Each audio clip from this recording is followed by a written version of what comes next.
We could do Darth Vader and Luke I'll go ahead Skywalker. and call the meeting order. Embarrassing. Alrighty. Now we just start us off again, please. Yeah. Let us pray. Dear Heavenly Father, we thank you for allowing us to gather here today. We just ask that you watch over us, protect us, again, give us wisdom, help us in the decisions that's brought before us. Let us use our best judgment. Just let us do the best that we can. Just ask that you be with everybody that's here tonight. Keep them safe. Bless them. Be with all those that are hurting and lost loved ones. Just ask that you give grace to them and comfort during this time. Continue to be with the folks in Texas dealing with the flood and recovery efforts. Thank you for what you do, but most importantly, thank you for your Son Jesus Christ dying on that cross for our sins. In Jesus' precious name we pray. Amen. Amen. I pledge allegiance to the flag of the United States of America and to the republic for which it stands, one nation, under God, indivisible, with liberty and justice for all.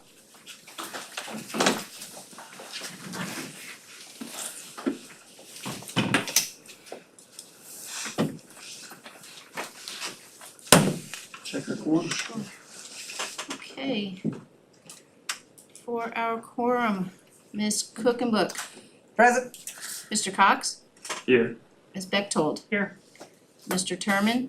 Here. And please note that Mr. Booth will be unable to attend tonight. We have a quorum. Thank you. Next up would be the approval of the agenda. Does anybody have any additions or subtractions from it? We need to add on to the agenda, please, approval of subdivision ordinance. Land division, well, the workshop schedule. So if sir, if it's okay, if we could put that under new business for 12I.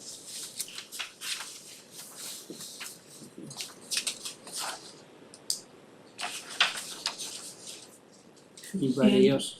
And the procurement, engineering procurement for the land division ordinance, to go ahead with that.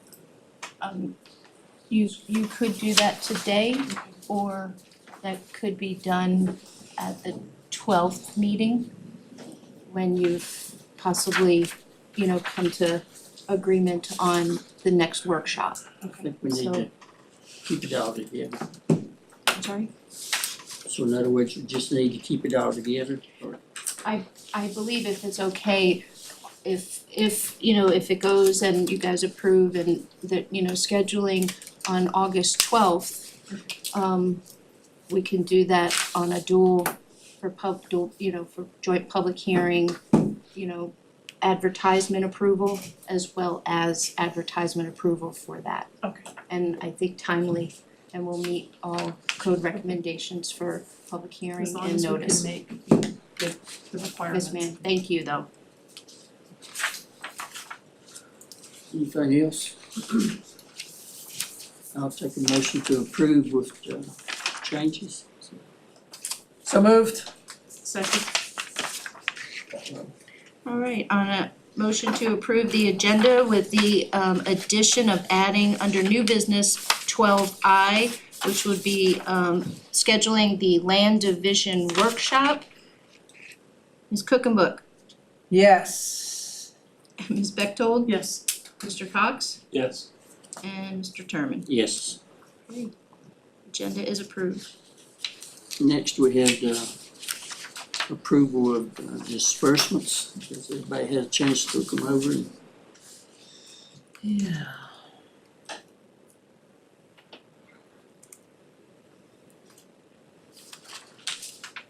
If nobody has any questions or changes, I'll take a motion to approve. So moved. Second. Motion is second, call roll. Okay, on a motion to approve the disbursement as presented, Mr. Cox, Yes. Ms. Bechtold, Yes. Ms. Cookenbook, Yes. Mr. Terman. Yes. Disbursements have been approved. Next, we need approval of the minutes, for July 8th, 25 and January 27th, 25. I think everybody was here on both of them, wasn't it? Yes, sir. So I'll take a motion to approve both sets of minutes. If nobody has any corrections or additions. So moved. Second. Okay, on a motion to approve the minutes for July 8th, 2025 and 1/27/25 special call meeting. Ms. Cookenbook, Yes. Mr. Cox, Yes. Ms. Bechtold. Yes. Mr. Terman. Yes. Okay, minutes have been approved. Moving right along. Powell? Powers. Sorry, got your name wrong. That's fine, Powers. I've been called a lot worse, so it's okay. I've been asked to come and talk to y'all a few minutes, so I have been helping Mr. Bolt with the revisions or the changes, preliminary layouts for this building when y'all would be moving into it. And one of the questions that I asked was, how did y'all want to move ahead? And I started to get into a bunch of different options, and he asked if I could come and explain those different options for you. There are really three ways that projects move forward. I do a lot of school work, a lot of government work, and municipality work. And we're seeing more and more ways that those projects move forwards. And there's three primary ways that they move forward. Hey Yancy, excuse me, not to interrupt, but maybe like introduce yourself, what firm and like your title, I'm just so gonna go that ahead they. and start. I'm Yancy Powers. I'm with WMA Architects. I'm out of Hillsborough, Virginia. We've been in business since 1984, and we're a 16-person architecture firm. And we specialize in school work and municipality and government work. Thank you. So I talk with my hands and I draw with my hands. So this is without having that. We have three main ways that projects move forward nowadays. We have a lot of school districts and a lot of municipal places that still use the traditional design, bid, build method, which is your old-fashioned way of doing it. Y'all would come to an architect, you'd put out an RFQ, RFP, you would select your architect. Your architect would design all the work, and when that is done, they would put it out to hard bid, and they would take the lowest bid out of those numbers, and then the project would be completed for that price. That's exactly how we did the courthouse roof project. We're seeing more and more places that are switching to one of two other methods. One of them is called IPD, which is a design build method, and I'll tell you why I don't recommend that approach here in a second. And the other one is construction management at risk. So Martinsville, Danville City Schools, and Mount Airy City Schools, Galax are all switching, Carroll County are all switching to that approach. What that approach does is, on a traditional design, bid, build project, I work with you to lay the project out the way you like it. We design it to the best of our knowledge, and we either use an outside third party to price that project out, or we use historical numbers to price it out. We think it's been $200 a square foot or $150 a square foot, and we base that off of that. When it gets down to the project, it is put out to bid, and if our numbers are right, it moves forward. But if for some reason our numbers are off, inflation's caused to go up to $275 a square foot, and you're $50,000, $100,000 over budget, we have to go back to the design, and we have to rework the design, and at our best, think we get it right, and then we come through. As the design build gets done, their selections are going to be based off of the lowest cost. So you're going to choose XYZ, no matter who it is, and they're going to be the lowest cost option. Now, sometimes they're the lowest cost because they only bid exactly what's on the documents. Let's say we're in this room and we say take the ceiling out, put a new ceiling in, and when we take the ceiling out, there's a giant hole that's been covered up by a piece of plywood. Well, their response is, I didn't know that. I'll charge you to fix that. Cost. It's your cost. So that's the other downside to design, bid, build, is you get a really low cost, but you get hit with every possible change that you have along the way. Construction management at risk is a slightly different setup. You choose your contractor based off of qualifications, pre-construction services, and their fee for the project. So you would put out a bid, you would put out a request for proposal, and everybody that's interested would respond back. And they would come back and say, I've done 6 courthouses, I've done this many office buildings, I've done this. And then they'll give you the list of my general conditions are X number of dollars, and this is what my general conditions cost. And then I'm gonna charge you X% on whatever the open book prices come back to. So you know exactly what you're gonna get. They'll also charge you a specified pre-construction services, and I'll get into that here in a second. When they take the project, when it gets drawn, as I'm working or whoever's working on it, we would give them sets of drawings throughout the time, and they would take a look at it and say, okay, the work that we see, we believe it's gonna cost X number of dollars.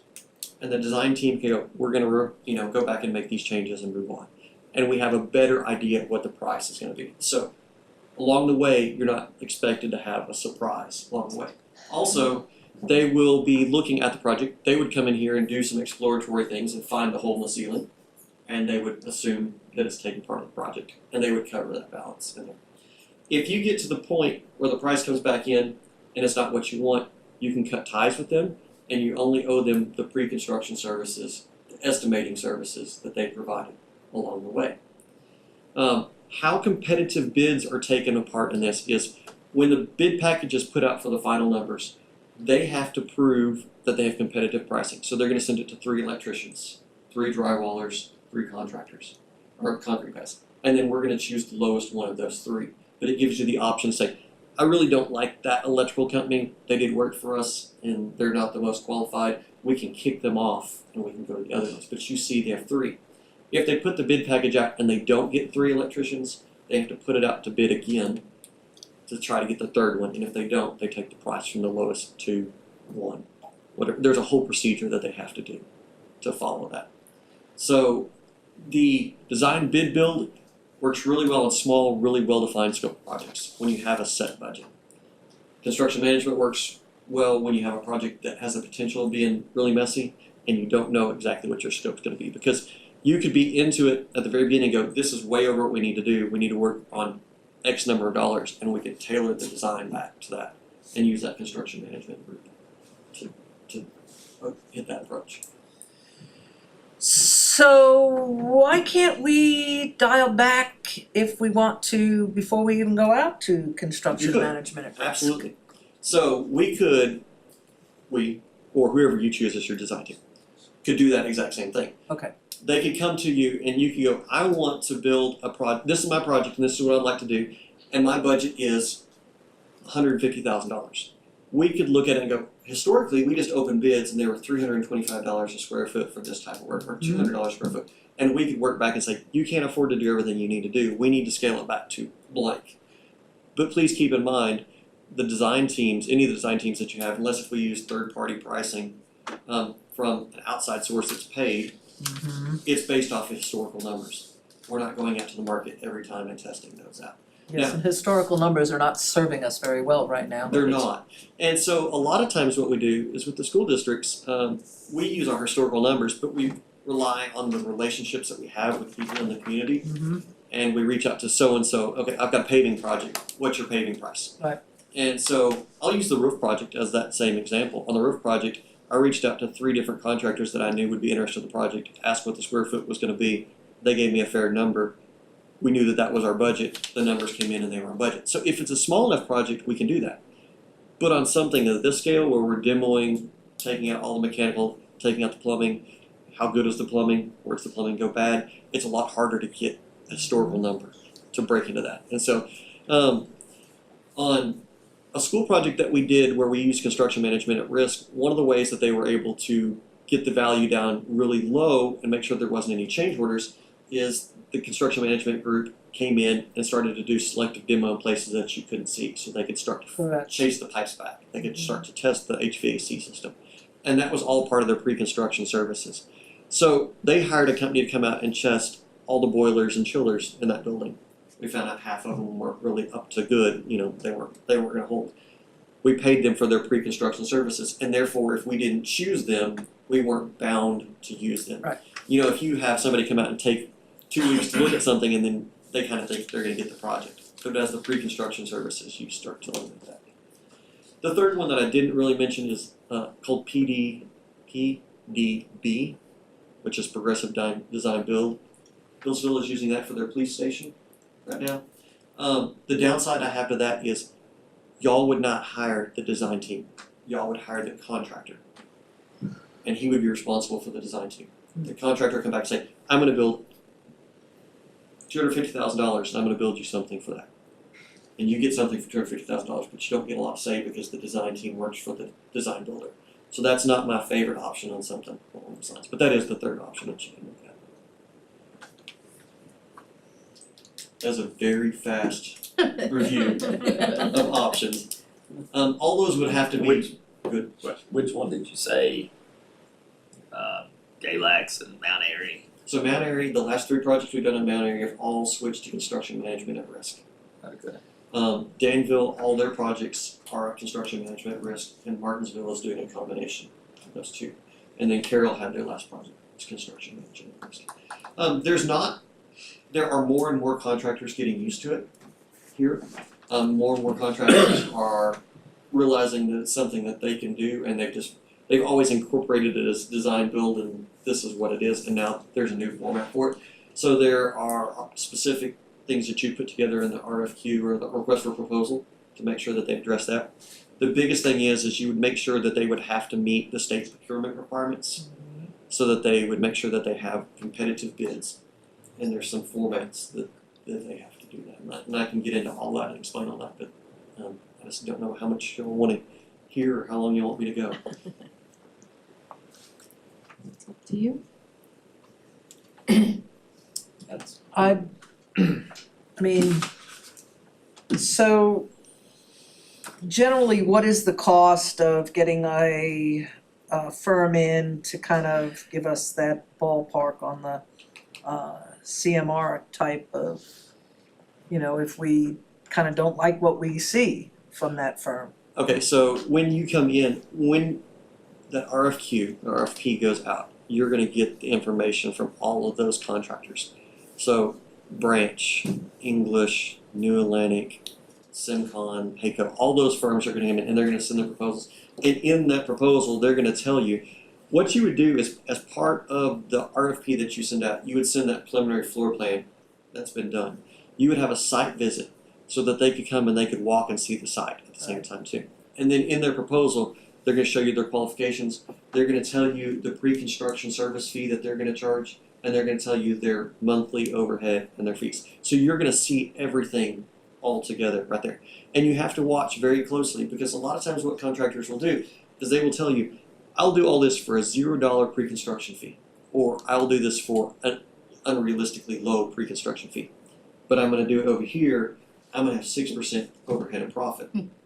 And then you'll get another one that will be, I'll be 4% overhead and profit, but I'm going to charge you $12,000. And so when you get it, you almost have to do that Excel sheet. You have to do that matrix. Yeah. We think our project is going to cost $500,000. Their fee in the end would be blank, and we think it's going to cost 10 months, and it's going to take blank, and then you have to work backwards and see who's the most competitive in that price.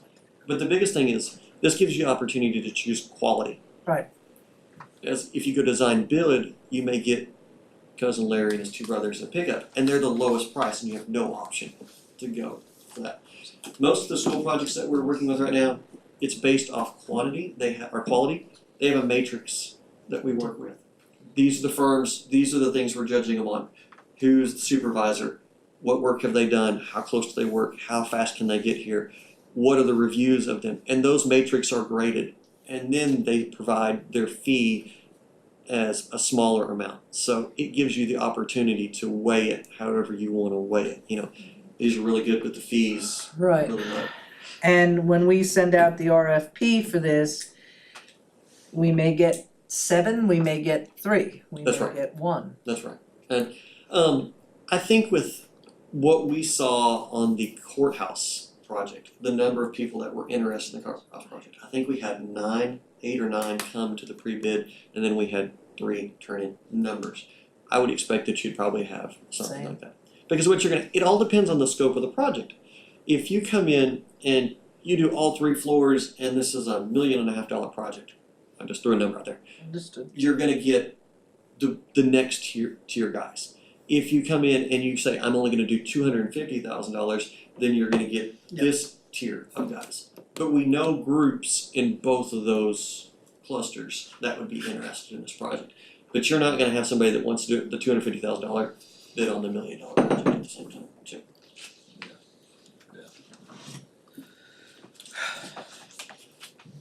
We need to let Jerry be here, Yeah, I agree. give his input on this. Great. And a lot of what's in your packet. Yep. Right, yeah. You know, the email Right.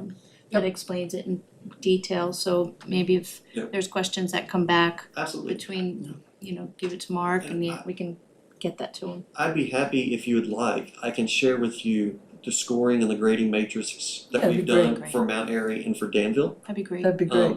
Much bigger project, well, Mount Airy's was $750 to $1 million, so it's a little bit more realistic to the larger one, but it would show you how those are scored. And I could also, I think I could probably also resurrect one of the proposals that show how they're going to make sure they have competitive bids, so that you could see, this is kind of what we're expecting, so you know what to be looking for. I'm not trying to belabor the point, but you know, Mr. Booth, I like for him, Yeah. being as we spend this type of money and Right. everything, that he has his input. Absolutely. And you know, you asked, could we do, if this project, if you chose to piecemeal this project or you chose to go all ahead, we could come in and take a look at historical numbers and get a general ballpark. So far we've looked at the whole building and we said, this is just what we want to do. But if y'all come back and say, we want to look at blank, and this is how much we want to spend, we could look at what it would take to do that piece and what we could get this. If you get a small enough project, design build would probably work for you. But if we're on all 3 floors, there's a lot of unknowns that we don't know about over here. That'd be great if you can get the matrix. Okay. Yeah, it'd be great to look that over for sure. Yeah.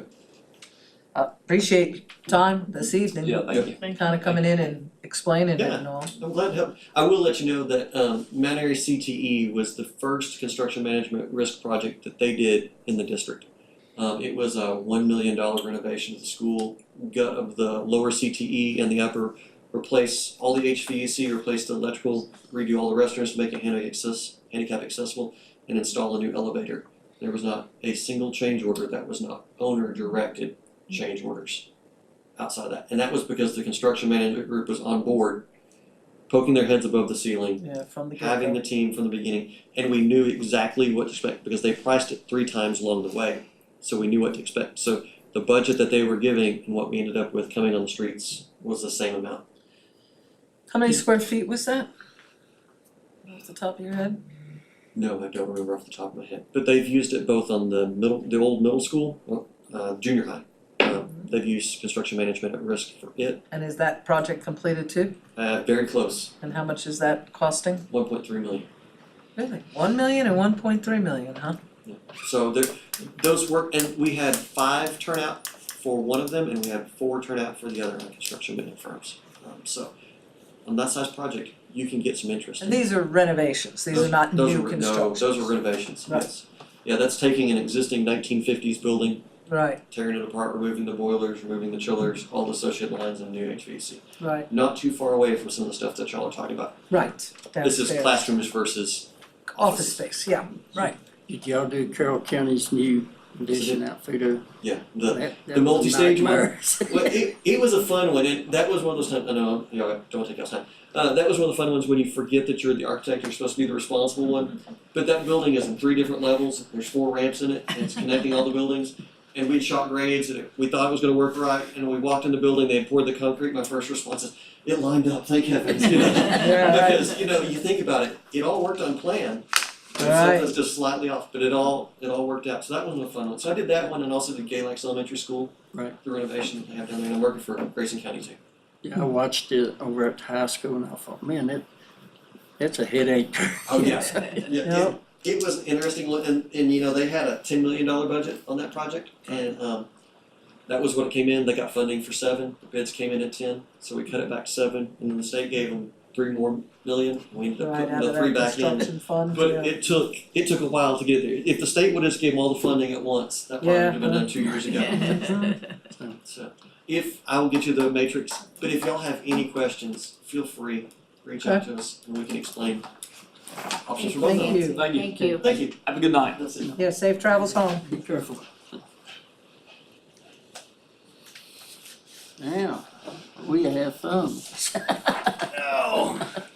So Mark, before you start, in your packet, and if you can't pick under 8, you'll see grading option 1, grading option 2, and grading option Yeah, I 3. got 'em all. So that's what Mark's gonna reference, cause we're unable to get it over here, so that's why I Okay, wanted to that's make fine. sure.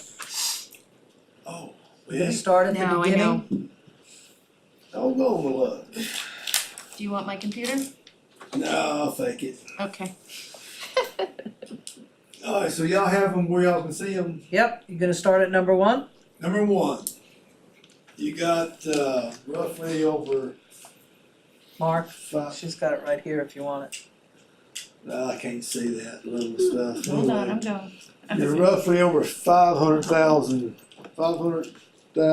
cubic yards. Am I saying that correct? Can you see it? It's approximately, well, cut 46,700. 46,000. 46,744. And that one there has all the fancy ditching around it, and it's got the most cut. And that is a lot of soil to move. I was surprised to see it. I've worked on that plan myself, trying to reroute things, reroute the road, trying to where we can flip soil, steal it from here and move it on the lower side to level out. And when you do that, that makes your road even steeper. And then I talked to the architect, Miss Moreno, and questioned her about some things about moving the pond, driving around the pond, but then you're losing your lowest point for the pond. And so Who's Yes. the architect you're using for this? TRC, Okay, thank you. Is that the retention pond on the right? yes. Come off the corner. So, we still have to buy 1.24 credits, which is 20-some $1,000 or more. So we went with option 2 and went from with the 5% grade, do away with the fancy ditching, and still keep the credits, still have to purchase credits, and still get the green area, but still yet we're at 40,532. 40,000 cubic yards of dirt to move. So then we talked some more, so what she's done now is went from 5% grade to 6% grade. This is number 3? Yes, that's number 3. Alright, hold on. And that's got us down just a little, right at 300,000. 34,000, 34,000. 34.9, yeah. Alright, so she has cut the grade cutting back. And then we've lost 4 boxes. We had 32 now, still 36. that 36 down to 32. Right. Now, and with that, where we're cutting less earth, our credits is dropped down roughly somewhere around $8,000 of credits. So we're saving money there. We'll be saving money by cutting less dirt and moving less dirt. And we still have to dedicate the green area. So our credits are cut down to roughly a third, from 1.24 down to roughly 0.4. So we now have to buy as many credits. So I think everybody likes saving money. Now we could possibly do more. Did y'all get this sheet? If you look, it's 8BI4. Yep. Can I have a question before we go to that sheet? You sure can. Okay, so so your color coordination is all of the different boxes that are now going to be brought to this site. That is Well, correct? I think you only got two colors on that. There's 4 colors. The Four color colors. coordination is what site it is, what boxes will be pulled. Can you blow that up? What's the distance Willis between the Means Willis School, Black Ridge, school and site Okay. and the one Here it is. 5 miles. 5 miles, is it? And then Union School adds an additional, 2 miles? Maybe. 2 or 3. Yeah, okay. So we're moving these 7 miles for some, 5 miles for other. Okay, I just And then Black Ridges is, I guess Black Ridges boxes are the furthest distance, but there's Yeah. only 3 of them up there. Right. Right, so what I done, I cut right down 221 south over to Route 8, going to the Parkway, that chunk out. Right. Okay, Right, so with all them, you know, we got 16 boxes across the road from the school. And they're not completely full all the time. no, they're not. We got one at Willis Elementary School, we got 3 at Connor Grove, Emmanuel, Right, excuse me, there's 3 out there off the Topeka property, that old graveyard. Union School's got 4, Cannon Factory's got 2. That's another total of 15 boxes for 16, so that there gives us 31 boxes so now you're leaves not us one. pulling those, are you, and 1 spare. And one spare. so are you saying you wanna pull the canning factory, you wanna pull the Connor Grove and the Topekas? It's possible. No, I just want to stir up a fuss. Now, this is my thinking. I work for the county of Floyd, I don't live in the county of Floyd. That is correct, So I just want to bring some options to you. right, Now, you know, in years to come, I'll be retired for all this is finished. 10 years? Excellent. Thank you. 15? So my thinking is, and this is just my thinking, is you get 4 to 5 of these locations right, built. Then you got less mileage on your truck. You got fenced in locations, keeping the birds out, keeping the trash from blowing everybody's neighbor's property, and on and on. So, you know, in 10, 15 years, hopefully y'all be saving more money than you spend. oh, absolutely, I don't think that's the question here, Yeah, I'm but- just but trying do- to, I'm but- just trying to think about it from the citizens of this county and where we put convenience centers and how we go about removing the convenience of a dumpster for them while we're trying to find the land to deal with this. This is a very, I'm not saying this is an easy problem. This is the first I'm seeing of some of these boxes being removed. Levi and I are having a heck of a time on our side of the county. You all. And I so, think we got more there. I think you do too, Levi. They're doubling or tripling every year. Our Yeah. relocation efforts are working. Yes. One thing people should look at, you said, you know, Willis is how many boxes? 16. Alright, and they Agreed. don't stay full. Right. That shows you how much was coming across the border, you know, so, you know, I mean, to cut down. Right. So with this lot here and being gated and cameras, that's gonna be a big savings. But you know, 16 boxes is one of the largest stretches of convenience center boxes or convenience what a green area. boxes we've ever had. Look what area it's covered now. Yeah, I know, that's what I'm Yeah. saying. But I mean, Indian Valley folks come to it, You know, Vaughn's Mill's coming up there. sure, You know, right? and then, you like say, all Black Ridge and these other places. Yeah, come, Topeka Shearer probably. Road. Yeah. Depends on how they get to work, cause I know a lot of people hit that Indian Valley White Rock. Mm-hmm. So, I mean, it's nice to have these boxes scattered everywhere, so someone can get to it quicker. But once something's put in action, people get used to it. Yeah, we've seen that with the Franklin County boxes, Right. I mean Franklin Pike boxes. Right. Agreed. Yes. I just know we have an older population in this county and it is not decreasing. And I am concerned as we start pulling things elsewhere that folks are gonna have a hard time. And they're not gonna be the people that throw it out the window into the escarpment or down a ditch or into the woods. I'm just letting you know that these Yes. are the things that I think about Well, and how I represent my constituents. I appreciate that, and I've thought about that too. But you gotta do a trade. You know, you don't have to take one bag every day. You can take 2 or 3 bags a day. But then you're trading off, you got these locations, everybody knows where they are. We're open, we got trucks running 7 days a week. If we get these built, we can close off Sunday. Mhm. Save a day's of labor, a day of fuel, a day wear and tear.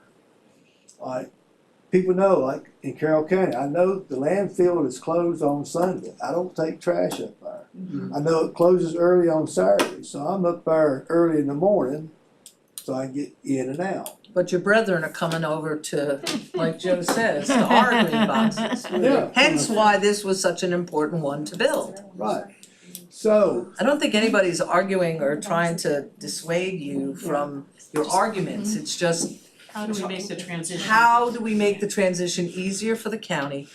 You're not gonna be here, like you said, right, and the plans that you're laying in place are well thought out and very important to how we handle our waste and our solid waste in this the county. trade-off is you're keeping people outside the county using using your resources. Right, With these centers, in the long run, a little inconvenience for you, but yet the county is saving money and we're being able to keep workers and drivers. We get more, hopefully we'll get more life out of our truck. right. So in this, instead of instead of we having to raise taxes an extra 2% every year to keep trucks, drivers, and employees, because a lot of these employees get burnt out. They make, I could go get this job somewhere. I ain't got to pick up burnt messes every day, and All the tonnage that's going into Coy's Mountain yeah. would drop down. Plus Yeah, Thompson because Trucking won't be making as many trips. Right. So you got to sell it to your public. This is to Communication. benefit the community, your county. Yeah. And Yeah, we know Safety. marketing here. You know, it's Yeah. also safety. Yeah, we've got it, I know. Mark, So when we do these removals, how much mileage do you estimate we would save on a truck a week? you'll save half, if not more. Because you got one straight run. One is it Mhm. 12 mile, 15. 15. You got 15. You got 30-mile run. Right, Right, and it's Okay. an easier It's drive sit, than going it's up and idle, down. it's when Right, it's right. running, it's These burning. back roads, you got always tight turns. You Yep. got you got to slow down for traffic. And the time you make that route, you probably got, instead of 30 miles, you got 90 to 100 mile on it, is my estimate. At a much slower speed than on 221. Yes. Real time you run up Connor Grove Road, 6 mile, pick up 3 boxes. Mm-hmm. That's a lot of mileage, a lot of fuel. so what's the cost of option number 3? I don't have that information. I just know that you're going to save a lot of cut material. You're going to save money on your credits. Right, Now, well, we cut 4 boxes out. you may want to cut more boxes. This is where I want y'all to argue. We're good at that. No, we're not. So, you got 16 boxes. You got a total of 34 now, correct? 32. So you got 3 boxes going to move off of Black Ridge, which is close to Packard County. Mm-hmm. Union School, Cannon Factory could be people that could also use Franklin Pike. What? Cannon Factory and Union School use Franklin Pike? Be a lot closer than coming to Willis. Yeah, Yeah. Get your map. I know where I'm at, I know where I am. I've never really quite agreed with some of that. Well, and when you turn in terms of like district, right? Like I remember when I lived across from the Pollen Branch Church, Right, right there at Long Level. yeah, But I had to go vote at Willis Elementary. Right. That just makes no sense. I'm a half a mile to Slaughter Supermarket, but I gotta go vote at Willis Elementary. right. So like from there to Cannon Factory, I would bring my trash to Floyd before I'd go all the way to Willis. Willis Yeah. Right. Convenience Center. Well, you'd be right there at the transfer station. Huh? But you'd be right there at the transfer station, you could bring it to Slaughters, when those boxes were there. Yeah, but I'm just saying now, When you still I get- would go to Franklin Pike When you get this center before I'd go to here, Willis Convenience Center. when you get Off to of Willis Pine Grove? Center, yeah, And Union School. Yeah. You'd go to Franklin Pike from Union School. it'd be Instead of about Willis. midway, it's about I think it'd be halfway half in and half, I between. guess, So- Depends yeah. on if I was coming to Floyd or Hillsville. just gonna say, it depends Yeah, which direction. where If you you going? need, if you need to go to Food Line or Slaughters, you gotta come here. Yeah. And it's just like, you know, you may wanna go the hills with the gun show, well, Right. I'll just stop at Willis instead of going here or there. And wherever you're shopping, and you know, the four major running, roads is 8 and 12, people going to Roanoke to work, people going to Carroll to work, people going, I don't know where they're going, to work at Patrick County, but you got, Reiner and Christiansburg, but yet you still got probably another major road like Daniel's Run might be a heavier road for people going to work, I don't. 615 is a heavier road for people going to work. Okay, so you got, Christiansburg Pike. you got a couple more roads we need to think about as we go forward, but if you wanna try to save some, a little more money, you could cut the 32, another 2 boxes, another 4 boxes. It's what y'all think. But we need to remember, we got growth down the road, hopefully. Yes, we're getting ready to So- say, yeah. You don't wanna, So that was, you're saying that would save money because that's moving less dirt, is that what But you're it'll saying? limit expansion in the future. yeah, Yeah. But where it's saving money, it's just because we don't have to move so much dirt. And, Correct. and the point. Yeah. Historically, right now, the growth is happening in the Little River and the When I Locust look, Grove district. when I looked at Fine them, lane. I liked that number 3 better than the other 2. That's what the growth is, But- that's what it's gonna be. You got 3, I guess that long ones is the row-offs, right? yes, that's, You got 3 row-offs. 3 or 2. 3. Okay, well, we probably wouldn't need 3, I think 2 be plenty, cause we still got some more work to do, we always got work to Do do. you have any recycle bins in there? No, that's why I got the roll-offs, like to move somewhere in the future where we, instead of sending 2 men out there to go through the trash and bag it and load it, we just send a roll-off truck, we get these roll-off containers in 3 departments. One for glass, one for aluminum, one for metal, or however we're gonna do it. Right. And then the one gets filled up, we take it and open the other one up. Well, we got enough land there if you ever need to put recycling, you can, The recycling's in these roll-offs. you know. Yes, Yeah, but what I'm saying is if that don't work out, you still got plenty of room to add the Yes. recycle Yeah. right. stuff. Yep. Would we keep the recycling center that's at Willis Elementary? No, No. because I'm thinking it'd be, No box truck, Right. yeah. we keep our laborers at the recycle center and bring us in and we dump them. So how does that equate to the Franklin Pike site? If we find the containers, would they fit all in there? Would you remove some of the dumpsters? No, Franklin Pike will have to increase that size. Increase the size of Franklin Pike to Yes, fit the ma'am. containers? Yeah, you can't fit it. But isn't that doing double the work? We've already built the site. Well, we built it to service as is with the recycling. Now, we can move that shed out and put one there. But you gotta remember, we're only 120 foot wide, 100 foot deep. Yeah. And you got a truck that's 40, 60, 40, Yeah, it would 50 block foot long traffic. to load up a 40-foot trailer. Yeah, I get it. How much land do we have on either side that we could expand to? We can go towards the nursing home. You can't go to the left, correct? No, we're very close to that property line.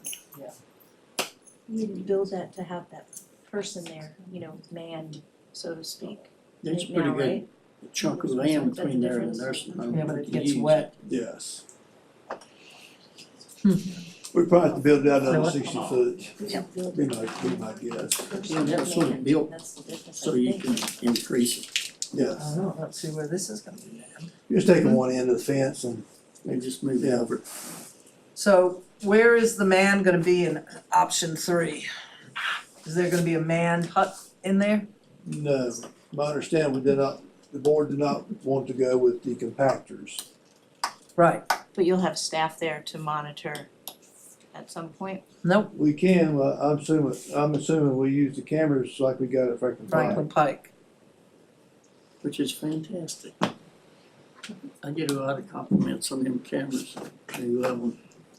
Well, it's, we got a deputy doing 4 cases right now, and he said, I'm gonna sign them. I said, I'm writing them. Yeah, good, Cause he's got good facial, right, he's got good License clear plate. tags, yep, and when this hits the, Facebook or where that thing's called, it'll get people's attention, hopefully. Well, I've had people that ask me if the Willis site was gonna look like Franklin Pike. there you go. I It's said, gonna look up in there, you look, and probably better, cause they love Franklin Pike. Well, it keeps the mess down, keeps the birds down. They said it's neat and clean all the time. Yeah, it is. You know, Yeah. and I use it. here when the wind gets up, it's not scattered all over the community. it's confined, yeah. Yeah. So, Ready to buy more land? are you, yeah, You got more? you have any more? Gotta find something in Locust Grove and Little River, that's the next one. Out, not at Franklin Pike, but out. Like out Christian's Pike. No, probably Bethlehem Church or something like that, I think is what we've talked about, I don't know, Levi and I gotta brainstorm what we think, but our residents in our far areas are probably inconvenienced a little bit. I got a, There's no trash that I see being dumped, people are a little bit more perhaps, I don't know, thinking more about their environment than they possibly were 40 years ago, 50 years ago. I like option 1, the room for expansion. with Plan B, with Plan 3, Plan with the 3, with the 32 boxes. that doesn't have No. as much room for expansion though, right? Option 1 Option 1 has the, is the Expansion. 46,700 cubic feet. I would Yeah. just have to see the price difference. That's correct, I'm saying the same thing in my head, yeah, just bring the prices down to us so that we can compare Yeah. oranges to oranges. We gotta remember, Joe's gotta find someone someone there real close that needs dirt. I believe I can handle a couple of those. Yeah, I know a guy who needs some built up in front of his garage. Got any Christmas tree growers out there, need to fill some holes, You're gonna need diggers? a hole, in front of your garage, you ain't gonna get the, You be living in a high rise. We need to turn down Meyer Fork, or you may be able to talk to Troy. You know, it drops off Suho there. If he dumped it in there and built it back, he could about build a lot in there, oh, yeah. you know. I know he let them, when they tore the bridge out, he let them take a lot of it up that road bridge. So he may be open to dump some off. So we gotta find that location, and we also gotta get a erosion settlement plan for that. So So basically- you'd like us to, I'm sorry. Yeah, so basically, that's okay. So basically, you basically wanna, so the point of bringing this to us is for us to see what we've come back with from TRC. Yes. And then you weren't looking for consensus tonight, you just were being informative, and then we're trying, then, like Levi said, I'd like to see some figures, at least, I mean, I can't make a decision without numbers. I don't feel comfortable making a decision without numbers. Okay. I mean, does that your feeling? Is that? yeah, I'd like I don't know, I mean, I'm just, Yeah, I'd like I- to just see the differences in the options. yeah, I mean, if the We give up cost space difference, for the email. dumpsters, right, Email her. Okay. then Did we give up expansion, or we save Right. more dumpster space, you know, what's the differences on this? So Mark can email Ms. Moreno a TRC tomorrow Right. and get some prices.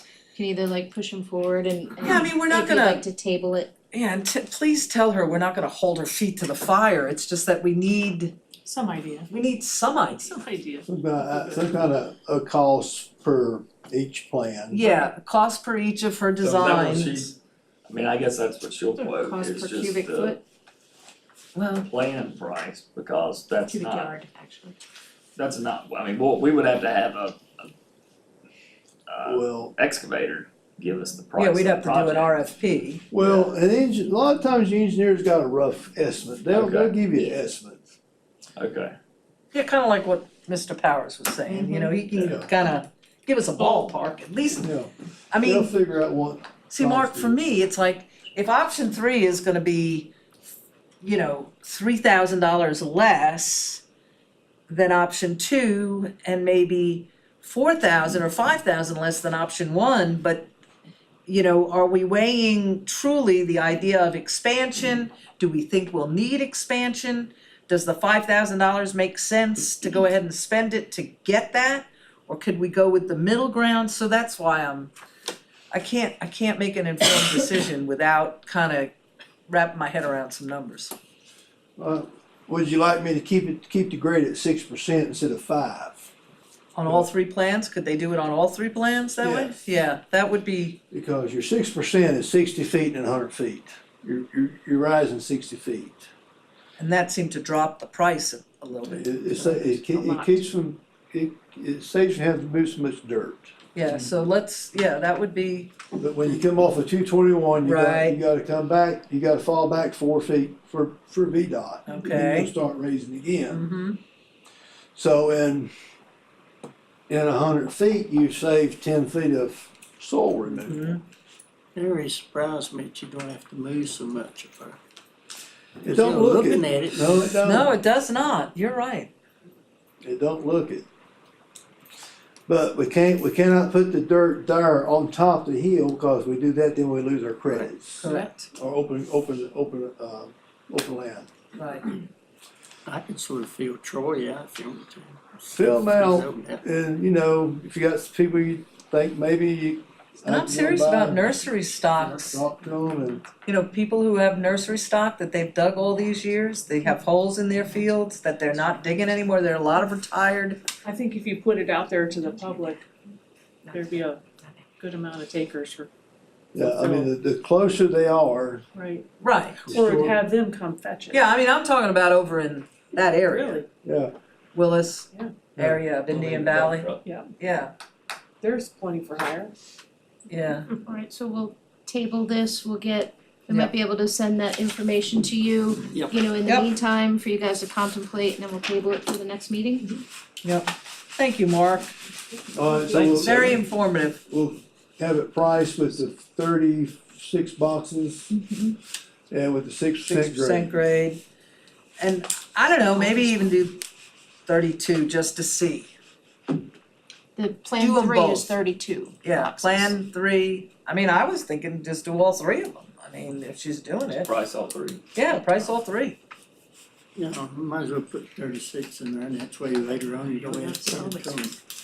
That gives you 8 boxes for growth. We don't have to put them there, I but, think the growth is there. and once it's filled out, once we get started, we'll put 32 or 28 and see what happens. All right, anything else I need to, It really got me there morning when I passed Buffalo Mountain Road, where the boxes used to be. I guess it's across the line up there, you probably seen them, 5-gallon buckets and like pallets. Somebody unloaded up there. no, I've missed that. Yeah. It's been dark here lately. But somebody need buckets, cause eventually somebody got the buckets, but you have the pallets. So, All right, y'all have a stop good and night. shop. Hold Thank on, you. Mark, Thank you. Mark, hold on, Yes, ma'am. cause we're gonna, if, my apologies, we can do this, it's public comments and then, so, at the solid waste, You been hanging around for that? that's up to the board, I mean, I think between Jenny and I, we can talk it through, you get home, you had a long night yesterday, Yeah, we could probably handle any questions. Yeah. you okay with that, or you wanna hang out? I don't care.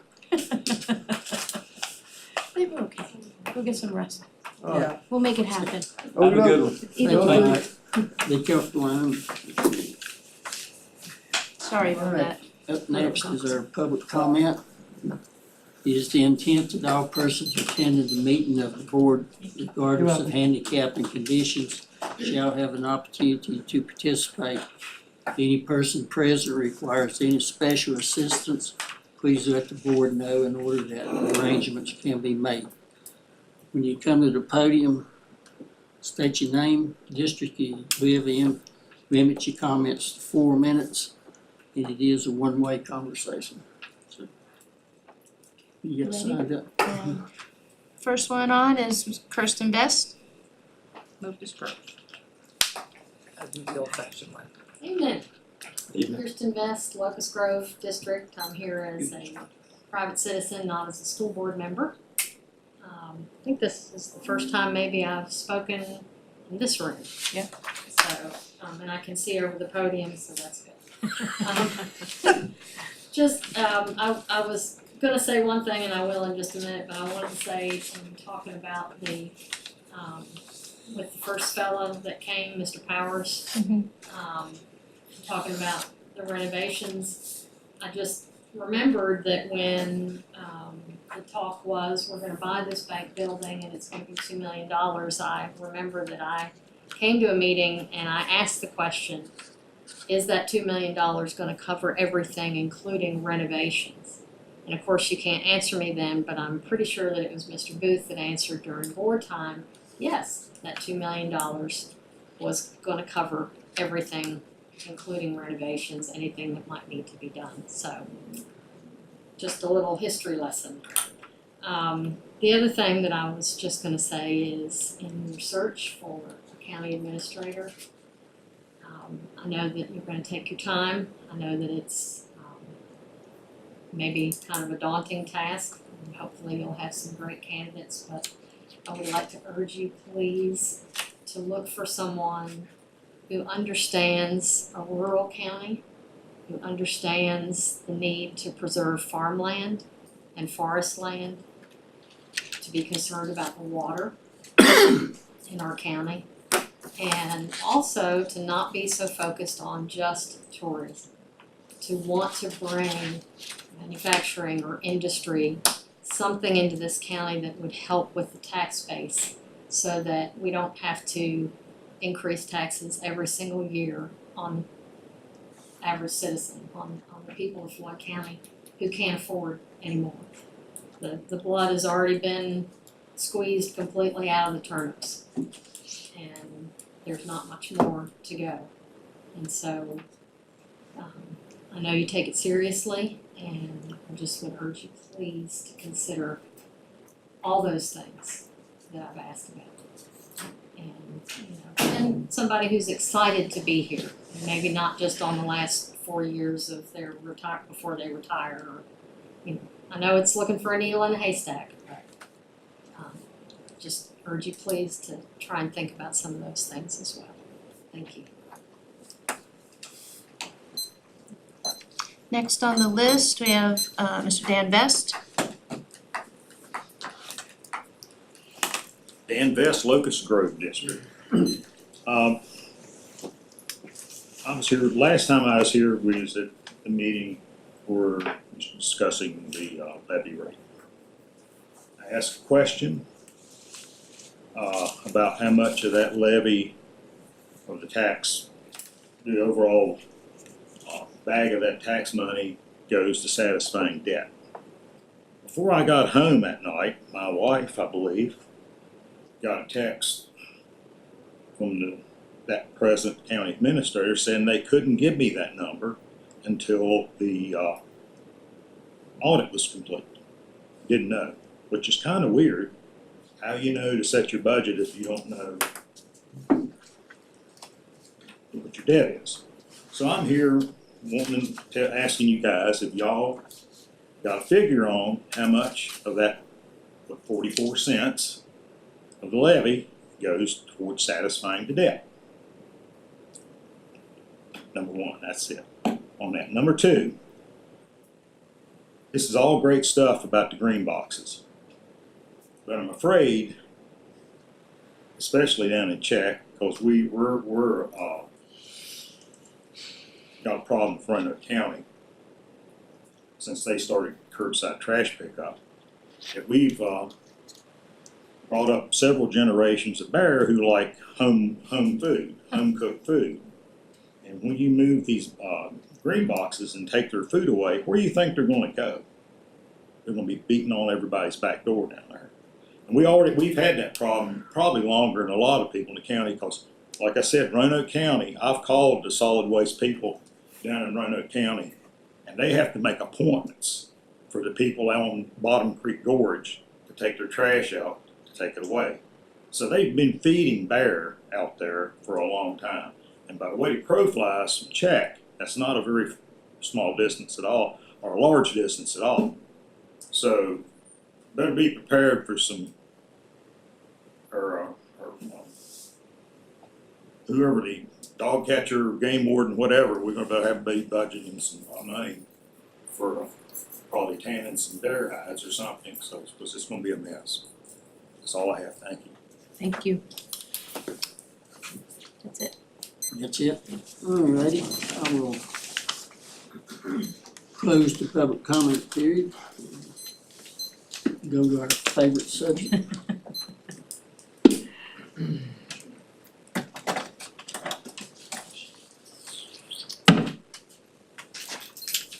Let me go ahead, sir. So under what is it, 10A? Yes. Yeah, 10A.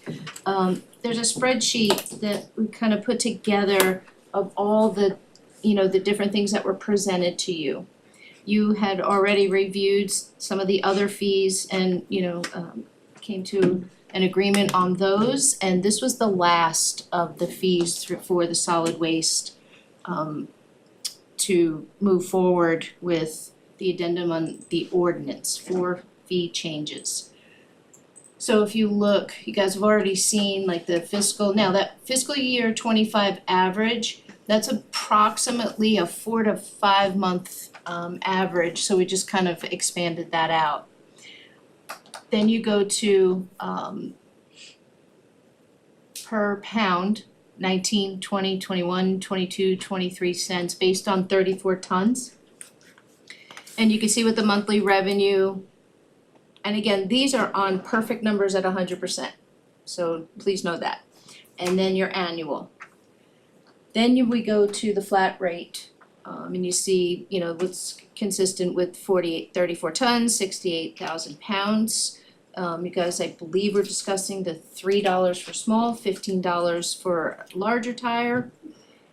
Again, in a perfect scenario world, so that these numbers are varied, there's the ratios to it, but we took and split it right down the middle. If we captured manually every single tire 100% and split it right down the middle, small to large tires. Monthly, that would be the revenue. Annual revenue shows to the right. But the other concern is we've already have history that shows we just can't, with the person power that we have down there, capture 100% manually, 100% every tire. If we wanted to expand that way and you wanted to capture that or get close to 100%, you're looking at adding 3 to 4 employees. That 4 employees number you see at the bottom, that does not include benefits. So please know that that is just a straight monetary salary. So a couple things to look at. What the expenses are currently annually, which is on the left. The possible annual revenue for each per pound, and then the flat rate at 100% of capturing every tire, total revenue. This Just didn't If you capture open it well. if you open it with the green, Oh, yeah, with the Excel, Yeah. right. Yeah, but it won't let me again. you have So to it back does that. out. No, it's all right, it's all right. I don't really don't need it. I don't know how to do it I don't differently either. for an iPad. Danny says sometimes it's the iPad. Would you like it printed? No. Okay. No, there's no need to waste that. Okay. So even if we need to increase the price per tire. But we're still not gonna capture even just the expense, the current expense of hauling the tires out. And then if you add 3 to 4 more employees, If you chose to Right. to capture more tires, we're we now still won't be. suddenly even worse off than we are now. What's that? Which scenario? On if we try to capture 100% Manually. by Oh, adding on a flat rate, yeah. Employees. Yeah. We're now significantly Negative. in worse shape than we are currently. yeah. Yeah, I mean, We need to increase the the, dumping cost per those, tire. But yeah, I don't know. those numbers are astounding, what we're currently taking a beating on. And you know, nobody, $635 a month revenue. Or annual 7,600, and we're paying out 146,000. That's minor bleeding. what is, I think the word was shellacking, Yeah, that's a shellacking. Jerry's word, just, Yeah. So at the since he's not at the here, I'll throw it 19 out there. cents, 19 cents per pound, that at least puts us But about breaking even. Right, assuming we capture all the tires. Well, per pound, we Well, would per capture pound, all Right. the Yes. It'd be, But you'll We still should. need more people, no? on the per Yeah. pound, we should. Okay. The only time we'd need more people then we is if need we to are scale. manually getting, like if you have a business that comes in with a dump truck load, you have 2 people jumping in, they'd have to separate them all, touch them all, which one's small, which one's large, you know, all that stuff. You know, and then, you know, you have a higher propensity of injury. The only way you're gonna capture it is by pound, Yeah. by weighing them. I Initially- the cost, Yeah, cause To there's the no way you employees. can separate, it's too many size tires. Initially, I You was can't not. break them down. Yeah, initially I was not real keen on the per pound, but after looking at the numbers, per pound is the only thing that makes sense.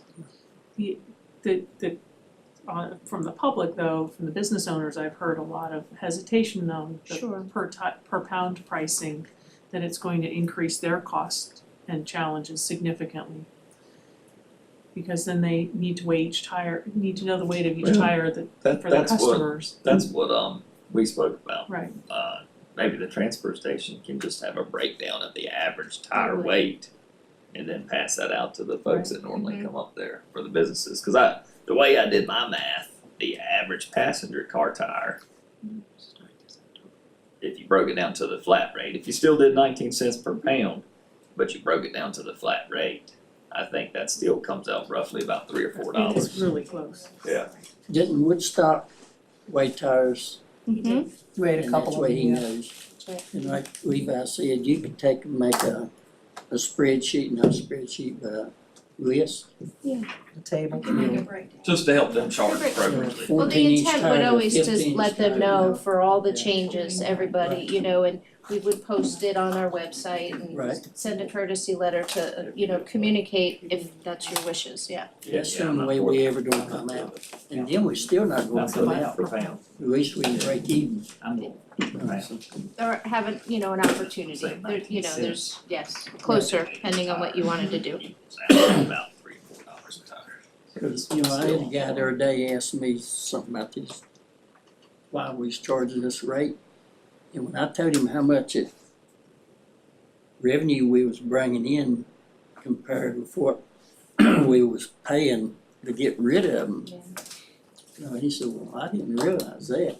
And I said, well, people don't, that's Oh, this is horrible. yeah. I mean, again, 7,600 revenue annually and 146,000 expenses. Yeah, we got. I would not stay in I did business it very 2 or long. 3 times before I believed it myself. Yeah. Okay. So then if we have the 19 cents per pound, monthly revenues, 12,920, with an annual of 155,000. I'm sorry, I think we should go 21 cent.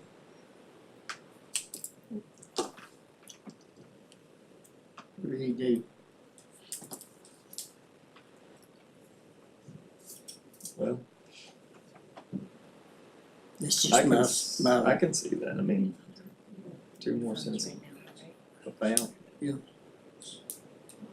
are bringing in more revenue from recycling. So the other thing is, because I can understand, looking at the numbers and but we're also in other lanes have started bringing in revenue. Right. So if it's something you wanted to ease into or, introduce, I'm just throwing stuff out, there's other sources that we haven't had. Haven't had, that we're starting to generate and exploring other things. So, I just wanted to throw that out there to give you a bigger picture on this, the revenue side. believe we ever make money on the tires. There you go. So if we can just break it even, or get within breathing range anyway. Yeah, we'll never make money on solid waste, ever, Never, ever. never. And it's something that citizens have to understand. But, wanna give it, And the that'd be option. about $300 more on a $14,000 or 14,000 pound load of tires. The person would have to pay about $300 more if we went up to 21 cents, 19 cents. So they would pay 2,600 at 19 cents on a 14,000 pound. And then at 21 cents, they paid 2,900. I would like to ease into it, start out at 19, see where we are. Always raise it in a year, 6 months. And we can also, cause I think we heard other, people come in with 4 or less, some 3 or, we can segregate that out and have that flat rate of your choice. Right. So, But you still got a per tire charge for the ones that's on the tipping floor that somebody brought in with for load of trash, dumped on them. If there's just one or two It's just one, tires, yeah. we could We'd do a pull per it out. tire, yeah. We would pull it out. That's what I'm saying. Yeah, we could Yes. do You it per pull that tire. out and Yes. charge them for the tires. Correct. Yeah. I mean, yeah, because an employee should be able to count off pretty quick 10 or 15 tires, If it's dumped on the floor, Cause I can see somebody bring a load of trash and they know they can sneak them tires in, they don't throw them on that. And if you dump them, then you're stuck with them. So if they know they still don't have to pay 3 hours a tire for them. Right. Unless it's a big tractor tire, it costs them 15. so we set a limit. Put a limit 4 or on it. less, we could 4 or do less. per tire. Wanna vote without Jerry here? I'm sorry. Do we wanna vote without Jerry here? I think anytime we do a vote, we need Jerry. Unless, I really can't remember Jerry's input on this. So I'd like to hear him. okay, so table it for the next meeting? Yeah. We can do that. We will table the solid waste fee review for 8/12/25 meeting. Okay. We're gonna vote him down when he comes back. Next on is new business, and Mr. Kitchen dropped off the abstract of votes,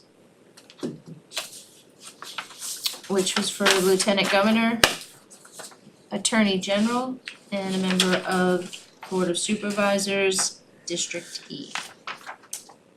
I'm ready. Yeah, I'll make a motion that we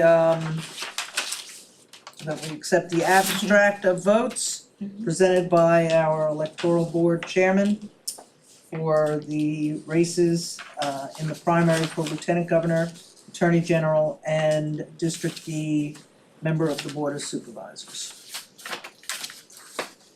Second.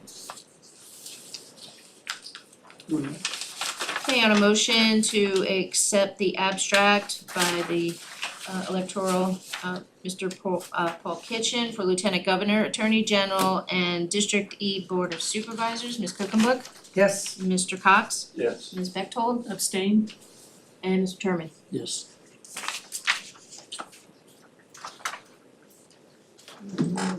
Okay. Alright, next is every year, the treasurer, sends a letter and regarding the personal property tax, real estate, the amount of the PPTRA for 2025, personal property tax, which is 22.96%. Given that, there's a resolution for review by the board about calculation. So, and and establishing this is tax relief, tax relief, correct. correct, well, and it's both, it's calculation and Yes, tax relief, yes. yes, thank you for the But clarification. yeah, I just want our listeners out there to understand Yes, that this is part of our program for our elderly and Correct, oh, thank you, yes. those not able to, afford or have extenuating circumstances. Mm-hmm, Of personal property. Yes. If you're ready, Mr. Chair, I'd like to make a motion to accept the resolution establishing the method of computing and reflecting tax relief pursuant to the Personal Property Tax Relief Act of 1998, specific relief. I'll second. Any other discussion? Call roll. alright, on a motion for the resolution establishing the method of computing and reflecting tax relief pursuant to the Personal Property Tax Relief Act of 1998 for the tax year of 2025. Ms. Bechtold, Yes. Ms. Cookenbook, Yes, Mr. Cox, Yes. and Mr. Terman. Yes. So, This one, I guess we the table. table, yeah, so this Yeah. is what, the next one was the Floyd grading of Willis, which was the presentation of Mark, which we discussed, and the request by the board is to table it to the next meeting on 8/12. Okay, then the next is the appointment for Community Criminal Justice Board for a one-year term beginning 8/1/25 and 7/30/26.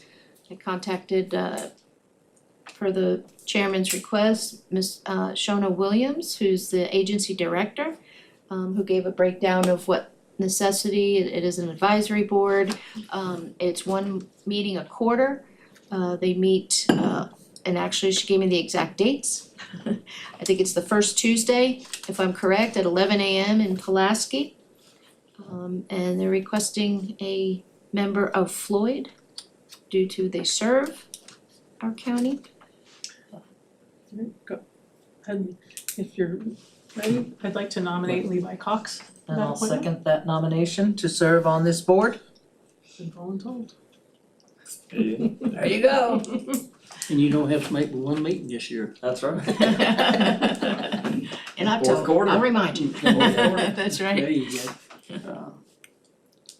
Alright, we call the roll on that. Alright. On the motion to appoint Mr. Levi Cox to the Community Criminal Justice Board for a one-year term beginning 8/1/25 through 7/30/26, Ms. Bechtold, Yes. Ms. Cookenbook, Yes, Mr. Cox. Yes. Got me on that one, and Mr. Terman. Yes. Alright, congratulations. She'll be very happy that, I guess after COVID, it kind of went a little awry, so she's really been pushing to bring this together, so thank you, Mr. Cox. Thank you. The reason I went ahead and voted on that, I know how Jerry felt on that, so. I got you. Wonderful. So next is boards and commissions, upon review, looking at some of the stuff that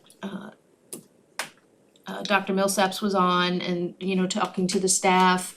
Some of them was, you know, willing to do things, and others, it was more conversation of kind of the flow of what each job description is and how to help the different departments. And so I'm kind of putting it out to you that Ladina would like to, with probably me being a backup, so like we would alternate, you know, take on the onward board of commission, or the board, as well as Tabitha with the Mount Rogers, workforce development. You know, Tabitha's like, you know, it'd help, it's the people, you know, continuing to learn and bring stuff here. So I was just putting it in to you for discussion, if you're okay with it. Because again, that was, you know, the directive of, you know, I'll continue those boards that Linda was originally on. So It's more no vein anyway. Yeah, I have a comment. Yeah, I think that that it makes so much sense to put someone like Ladina on the onward board because of her role in trying to bring industry and everything that she's tried to do with the EDA. I think that's the perfect fit. And with Tabitha's role of trying to expand our workforce here, young entrepreneurs is something that she's really dedicated to. I think the Mount Rogers Workforce Development Board would be good for her. I know you kind of wanted to wait, but I think meetings are coming up. If you're ready, I'd make a motion. Yeah, I'll make a motion to place Ladina Martin on the onward board to finish out the unexpired term. We'll do one, I think we should do one, I'll second that. okay. And then we'll do the next one. Okay. Okay, on a motion to place Ladina Martin on the onward board to finish out the term, Ms. Cookenbook, Yes, Ms. Bechtold, Yes. Mr. Cox, Yes. and Mr. Terman. Yes.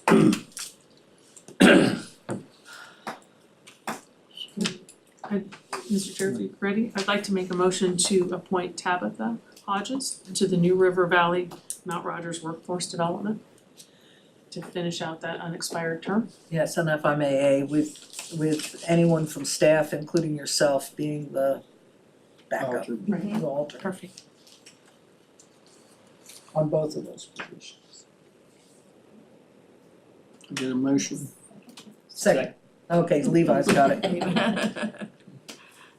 Call roll. Okay, on a motion to appoint Tabitha Hodge to the New River Valley Mount Rogers Workforce Development to finish the term set forth, Ms. Bechtold, Yes. Mr. Cox, Yes. Ms. Cookenbook, Yes, and Mr. Terman. Yes. Thank you. Thank you. And it was a really great discussion, and I appreciated them as well. yeah, stepping know, up, yeah, You know, saying, hey, absolutely, it makes perfect sense. yeah, so thank you. This is hindsight, but that's the way it should have been all along. Yeah, kind of, Yeah, and I think in some lanes, yeah, you know, especially when it has the potential of, like Ms. Cookenbook said, you know, helping the county. being right up there in the discussions. So, Alright, Yeah. the next one is the conservation fund, which we've communicated about, you know, earlier, to record the plan and retain the 1 acre of the Buffalo Mountain, keeping it for conservation fund, keeping it for utility purpose only, while working with the county over the next year to work through the right of way.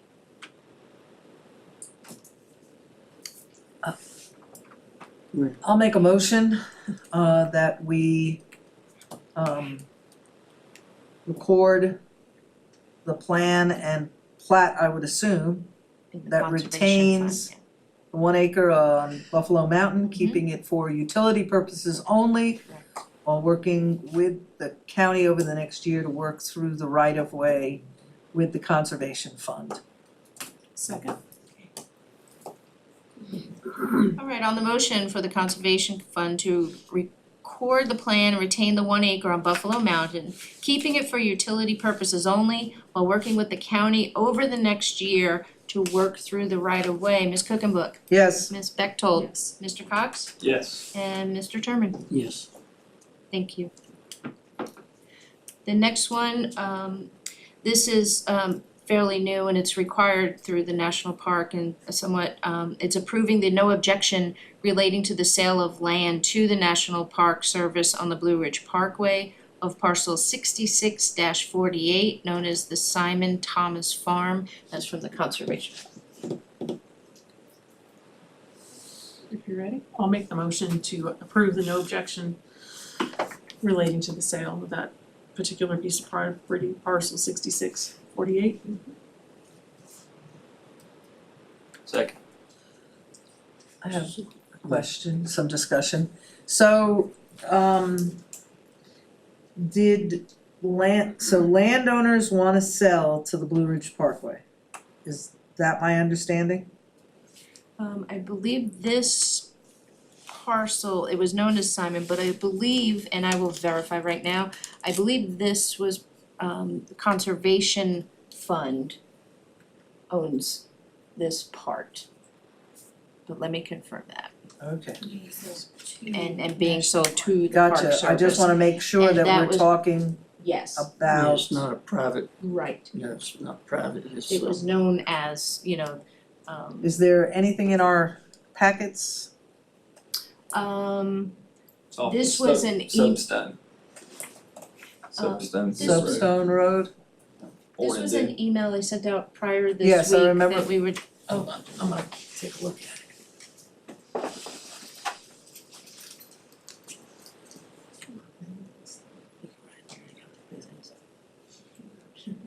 Morning, dude. Oh, bro. let me see what I got. And that was conservation fund. Conservation. 45 acres.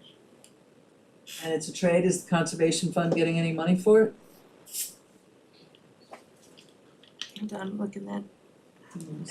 Not that I am aware of, it wasn't, monetary exchange was not in any of the communication that I had. I do not believe per the conversation I had with Heather, so, That party president. Oh, the current? Yeah, this one is. Oh.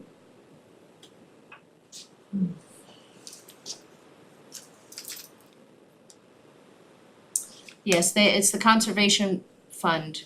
Yeah, I see that, Several so, years ago and are working to sell it to the Parkway in order to complete the sale to the no-use land and Right. water conservation I fund guess monies. that's just a requirement, no objection. yeah, Correct. clause, yeah. That's already parked. this is. Mhm. What about that? What happens if we That's object? our cost. That's what I was sitting here wondering, yeah. Say what? So what happens if we object? They take it anyway. That's federal government, they gonna thumb their nose at us and say it's. Well, we already know what they did to They do just the do it to be parkway, nice. so. And just so you know, the same parcel was also sent to National Park Service, the acting superintendent Rachel Stanzi, future acting superintendent Jim Grant, Becky Renus, Nicholas Craig, Tracy Swart out, so it went out. The information is requesting a no objection letter or email from the county of the National Park Service relating to our sale of the land on the Blue Ridge Parkway. Did you forward that email to us, that whole email in its entirety? I Or did it get forwarded believe so, to it? but I'm not, Yeah, I know you had sent something, I did, let me see what but I I got. didn't see a whole lot of. There's the map. Yeah, I got it. I know where it is.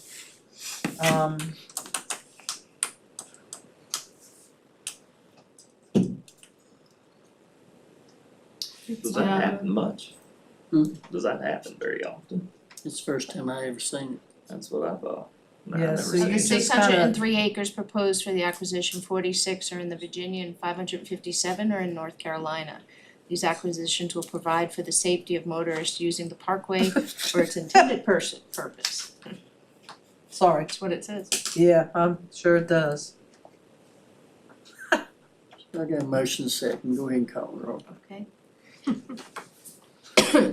On a motion approving the no objection related to the sale of the land to the National Park Service on the Blue Ridge Parkway of parcel 6648, known as Simon Thomas Farm. Ms. Bechtold? Yes. Mr. Cox? Yes. Ms. Cookenbook? No, And Mr. Terman? Yes.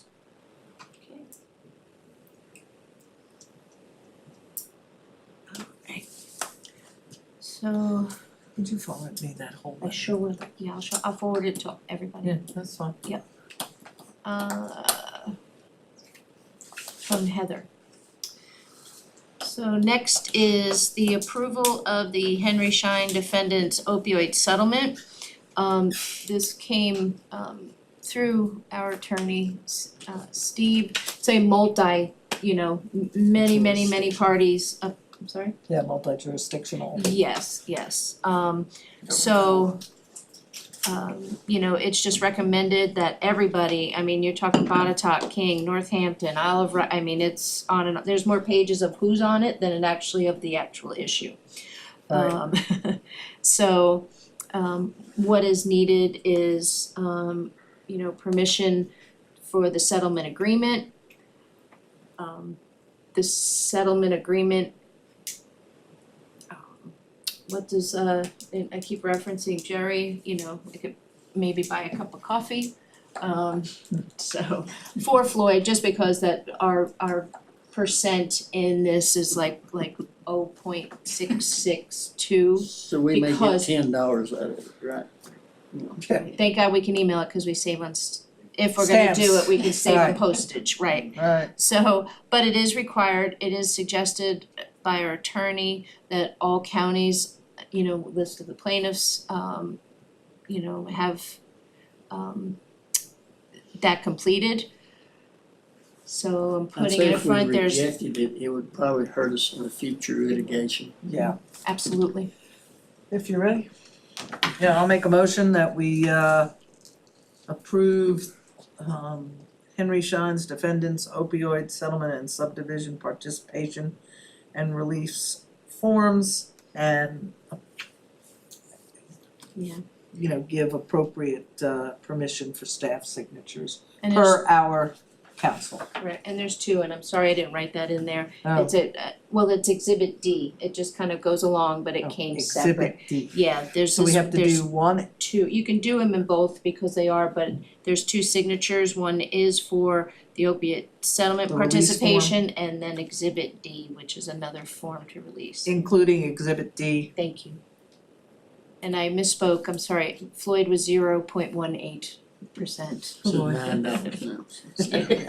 Losing a dollar.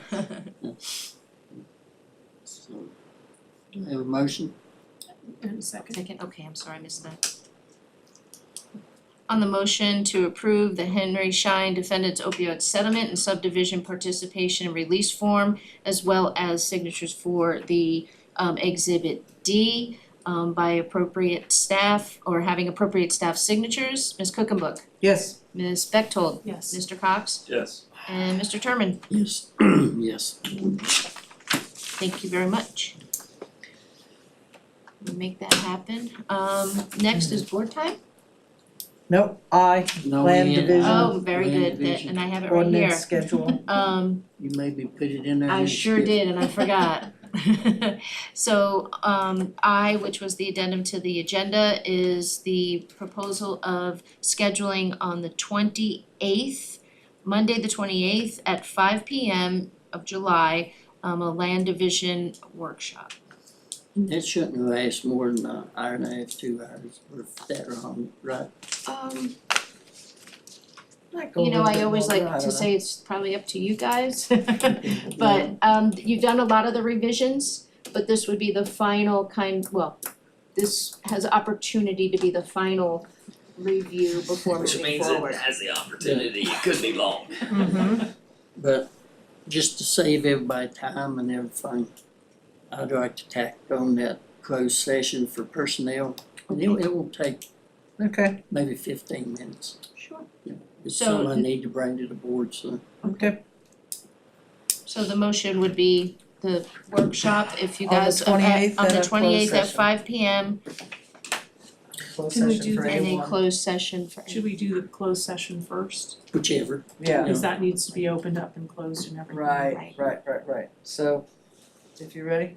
Yeah. Yeah, I'll make a motion that we set July 28th at 5 p.m. 5 p.m. A meeting, a special called meeting, first going into closed session under A1 personnel, and then a workshop soon thereafter to follow for our land division. And I'll get with you between now and then for the language for the closed session. Okay, so, Second?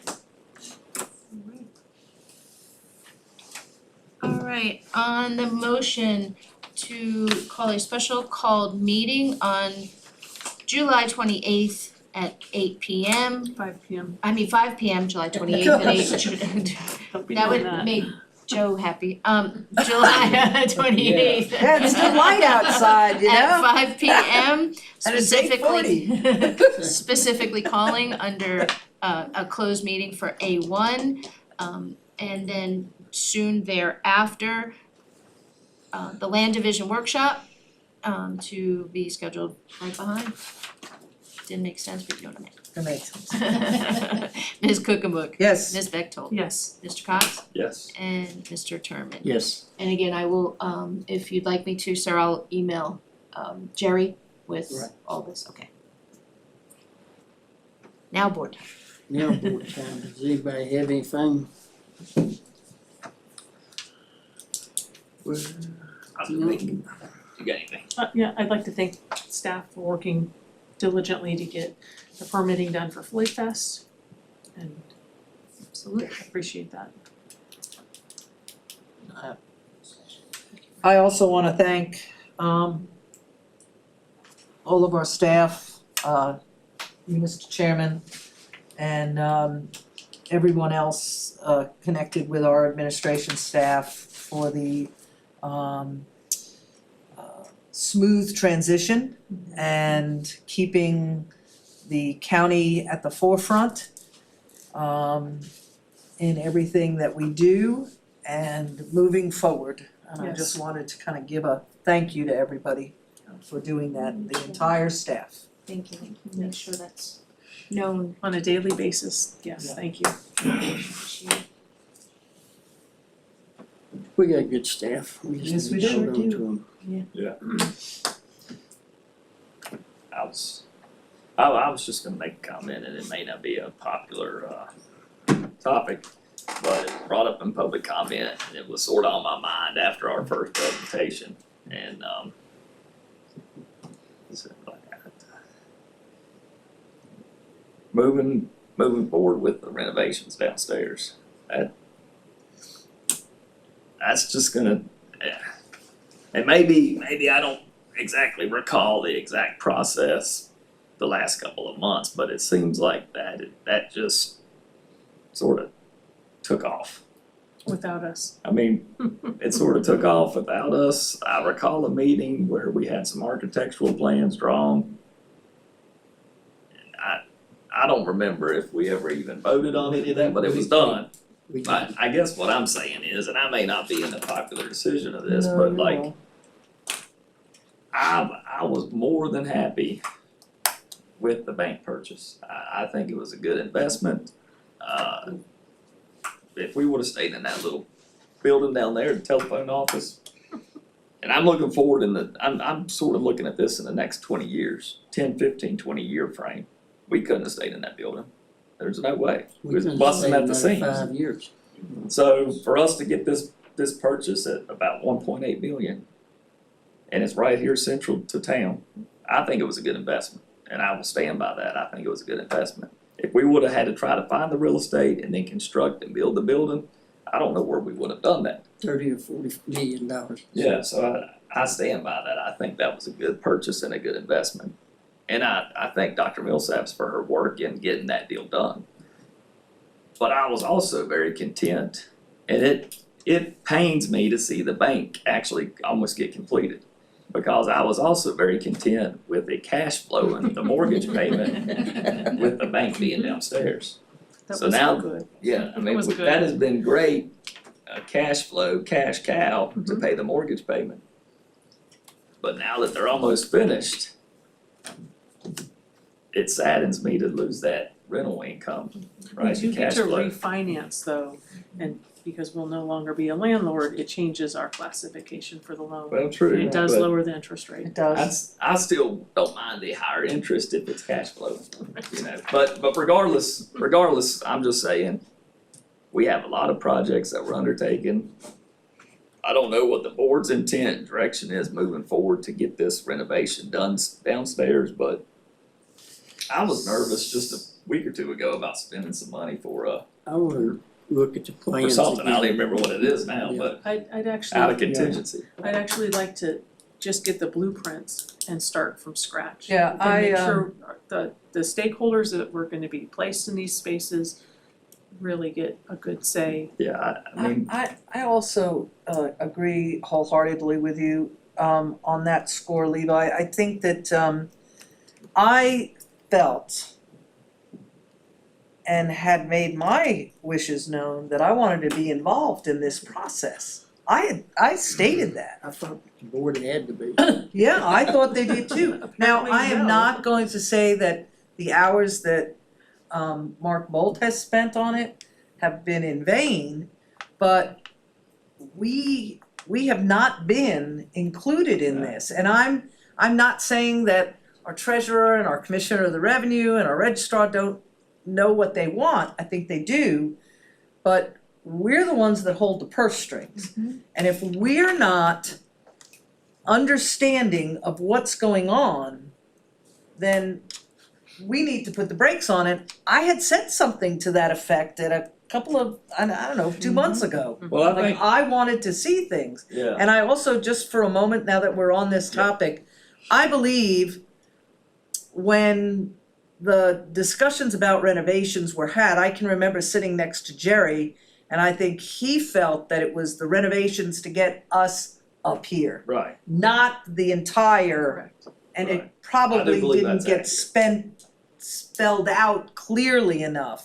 But I believe that because we all knew that there was going to be work to be done within 18 months to 2 years, or whenever, we Right. would have to make room for more offices. right. But yes, I We use some ARPA funds to purchase office equipment and stuff, Correct. right? right, That's You know, right. I've said this before. Ever since I've been on the board, Richmond's been breathing down our neck, and you know this. Telling us that we had to do something with social services because they were Right. done outgrew that space. Yep. So we was looking at us having to buy a house somewhere or a building somewhere to move into. So Right. they was able to move that whole building and save us that much money. Plus the judge was getting very upset with that. He wanted everybody out of that courtroom or courthouse but him. He's the one that's got to say, not us. So we had to do something there. We was looking at another administration building anyway. Yeah, But yeah, I mean, I'll in the long run, we probably saved the county $30-40 million. oh, absolutely, I'll stand by the Well, bank purchase, but I'm not so sure I'm on board with, yeah, on the train to, on the train with, right, yes, I'm on the board, but I'm not on the train to get the lower level. The renovations Finished up. approved that we don't Well, we have a haven't great seen. understanding of. Yeah. Or, Well, what I could commit to is gathering what I can, get with Mark. I'll gather what I can, blueprints, smaller, there's a few things that have been rolling around from where it started to where it proceeded to. Is Mr. Powers the man who actually did the design of the spaces? Some of them. Who did the rest? Oh, no, he did them, yes. Yeah, Mr. Well, Powers meaning did. with input, Okay, yes. then the next question is, did that go out for bid? That's what I was gonna ask. No, we asked about that months and months and months ago. Right, Yeah. I'm To go just out to bid. Cause I remember- revisiting. I remember when we had that in that board meeting, and I was like, well, where I did mean, this he seems plan like a come great from all of guy. a sudden? You know, don't get me wrong, he seems like a great guy, but if we're gonna operate the way we're supposed to operate, or at least the way this board wants to Needs to go operate. up for bid. Yeah, it needs, yeah, the architecture needs After to. we've I don't know, put some but basic we've info spent in. thousands already, I believe. Well, we can put the brakes on that, revisit that. Well, I mean, Well, I'll that's, gather I the information. just knew that this was probably the most appropriate time to bring that subject up, so I Yep. didn't have to just talk to you one-on-one. That's your, Yeah. that's the reason you're here. That's why we're doing this, So, yeah, I'd like to. But it sounds like y'all are sort of, thinking the same way. thing. Yeah, And Okay. before, I'll and make it before we happen. go out to bid or go far in the process, at least get maybe the sheriff's office or somebody, VDM, somebody to sit with us to go over security stuff. To make sure that it's beyond adequate. you got it, Yeah. I think both. you got it. The responder, yeah, that would be great, cause I don't wanna make, we don't need another Ellie Nestler incident. I think Homeland Security's already made one pass through, didn't They did, yes. And Yeah, I Ryan asked for Paul Kitchen to consult his security people also. Well, that's part of it. We actually, Mark, I can jump to that right now. Mark and I, Paul Kitchen, Sarah Campbell, and Mr. Jamie Feeney from Homeland Security did a small walkthrough of that corner downstairs corridor, which there's minimal construction or, so that's good. The space they're gonna utilize and make, the counters. Mr. Feeney had some security suggestions really with regards to where the registrar would start, customers would come in, countertop and a separation that would, have the impactability of things to not be projectile through it.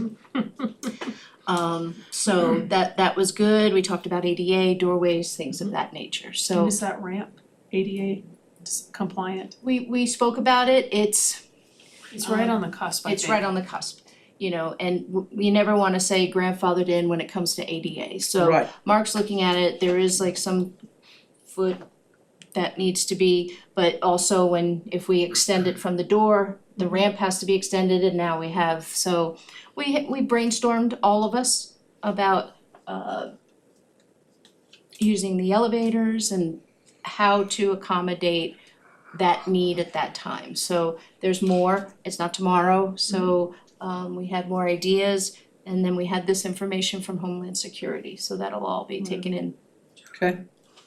Right, does the bank payments stop when they move out, or is it for a specified time period regardless of when they move out? So recently, my conversation with one of their staff, operations staff was, rent payments continue until everything is out. So Okay. it's not just, As long as they got anything in this building, we they can. pay if rent. you're occupying here, rent continues, and it Okay. was understood Okay. Very good. as of yesterday, had that conversation. Recent.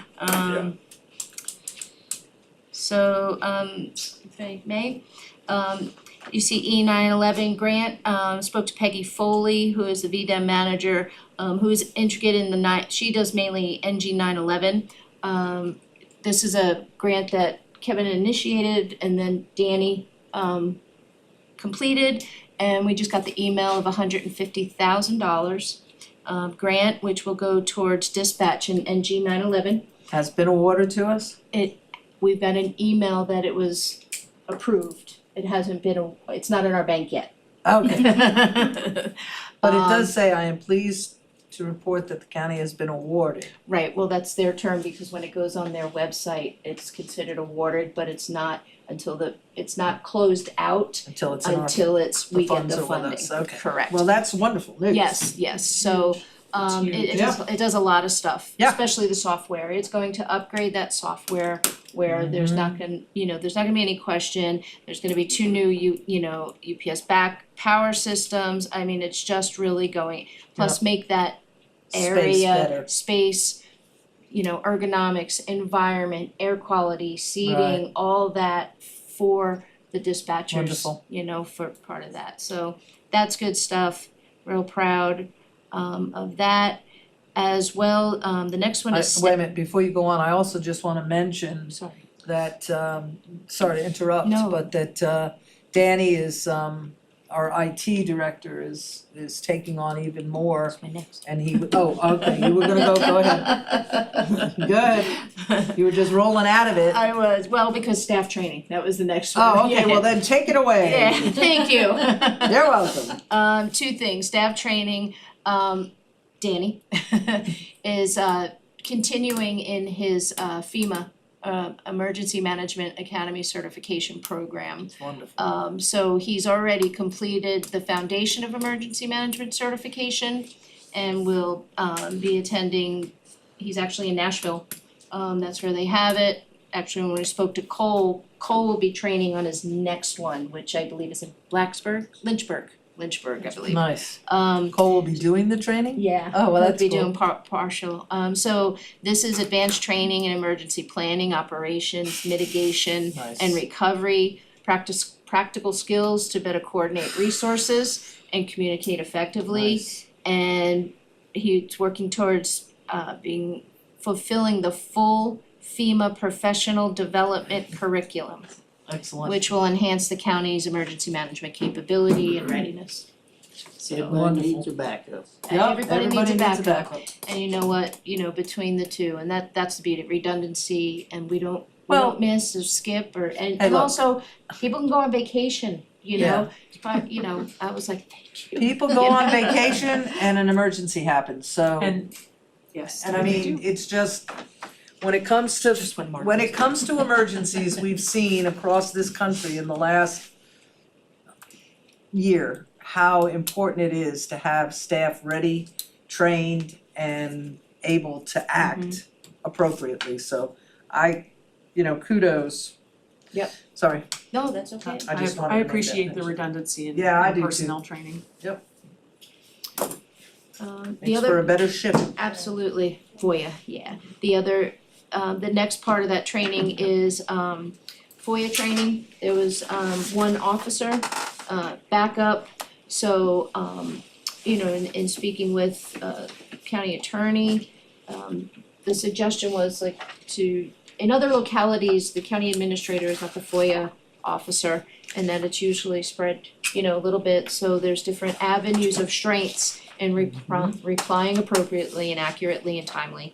So I'm already FOIA trained as the backup, but Danny and Jenny will be also taking the FOIA certification to be able to represent the county in the event. Excellent. Great news.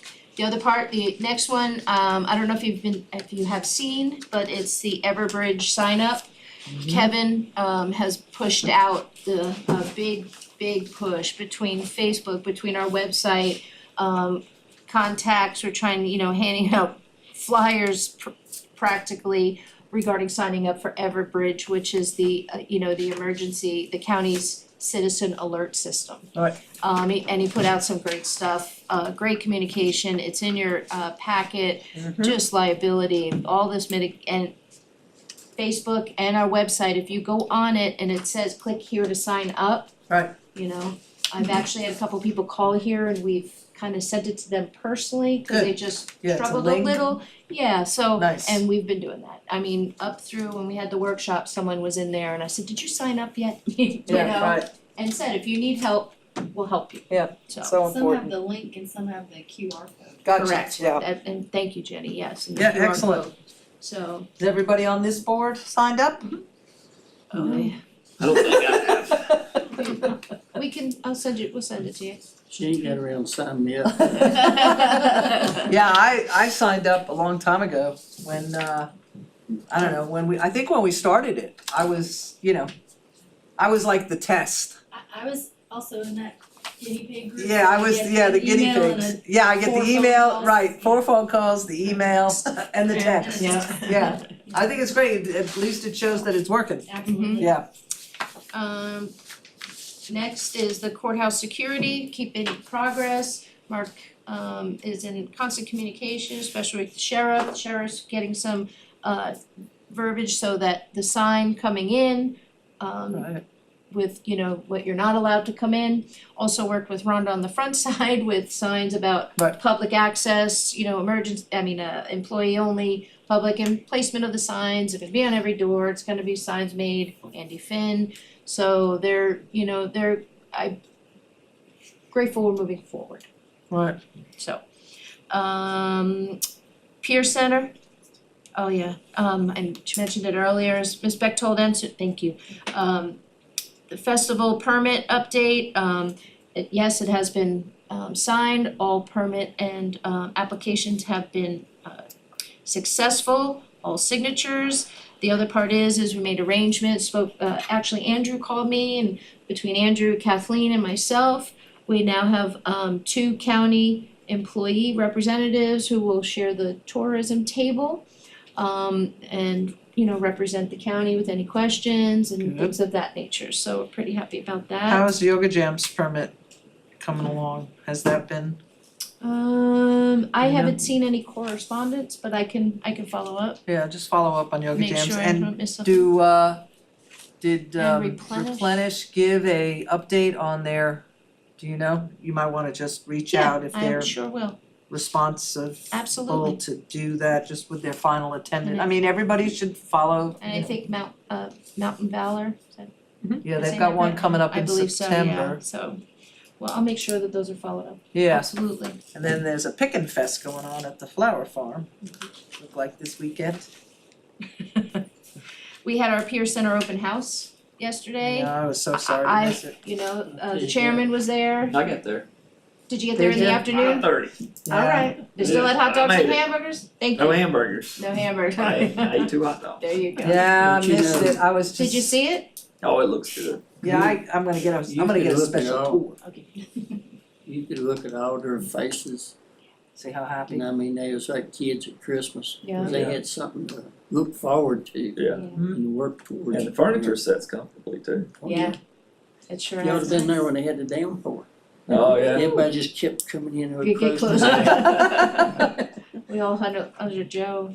They said they had a good But it was a good turnout, Good. yeah, and it was, I mean, from different organizations, from, you know, opioid to New River Community Service down here, Yeah. in Radford, people from the 401 in Radford, but just different therapists, DSS, library, I mean, there Yeah. was a plethora of just participation, eagerly wanting To help, safe Safe serve, Safe I serve. always say it backwards. it's okay. Safe serve, Good. you know, courthouse was there, so there was a, you know, Yeah. some history with people, so they showed up and supported, it was great, Yeah. and it, like I said, so thank you. I had somebody ask me about that today. They're in Squitt County, you know, they're in a broken home situation. But he's struggling so hard with trying to get off meth and all. And he said, I don't think I got anything like that in my county. I said, we got one right here. There you go. Yep. They can get the resources, and that's what it's I said, about. Get out of here. Yeah, Yep. good, wonderful. Excellent. So, and that's what it is, it's just a place to get safe resources to get the help they need. So thank you. And lastly, staff vacation. Dustin will be out the rest of this week through the 28th. Tabitha out through the 27th. Gabby will be out 29th through the 3rd for medical. And Mark is off the 24th, 25th, 28th. Kevin is out this week, mainly working, you know, through and some special with the festival, so. And Sydney's picking up slack. Sydney is holding it all up. You're doing good, Holding it Sydney. all up. So much, I gotta give her tomorrow off, she's gotta rest. And I wanna say thank you Danny to, lost a lot of weight. yeah. And thank you Looks for, better. you know, this was a big one, we did this a little bit at last minute, cause originally it was a different backup to this, so I appreciate Sydney stepping up and getting it done. That shows and- you what we was talking about, Our staff. staff, correct. Got backup. Yep. There's not a, you know, Yep. pretty much there's not a position now where we can't, where we couldn't say that before. Yep. And now we're good 2 to 3. That's nice. Yeah, I'm sure you'll be excited when Danny's off. yeah, you're gonna be real excited. Tell him he's gotta do it during day meetings. And we finished, hey, we finished this one early. Hey, Yeah. no, we have not adjourned yet. Yeah. Yeah. Would you like a motion, sir? There's a couple of items. Rachel M. McCock.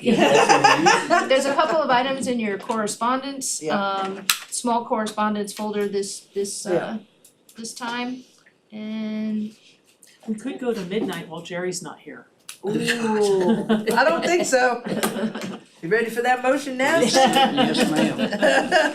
I'll make a motion that we adjourn the Board of Supervisors meeting for July the Till 22nd. July the 28th. Till July the 28th. right, Second. alright. On a motion to adjourn the Oh, yeah, meeting that's gonna be here the until the 28th. July 28th special called meeting, Ms. Cookbook, Yes, Ms. Bechtold, Yes. Mr. Cox, and Mr. Terman. Yes. Alright, thank you.